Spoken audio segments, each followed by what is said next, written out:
Hello everyone, I hope you are doing well. Today we will talk about how to fix or how to solve the problem of freezing. On the application of ChatGPT, we click on settings.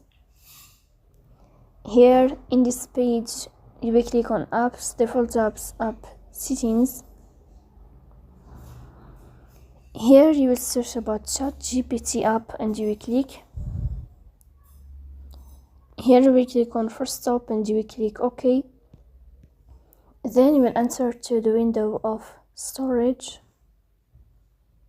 Here you will click on clear cache. Then you will turn on your airplane mode and you will turn off your airplane mode again to fix that problem. Here we go to Play Store. You will search about the application of ChatGPT. And then here you will install your app and you will install it again, so please don't forget to support us by liking.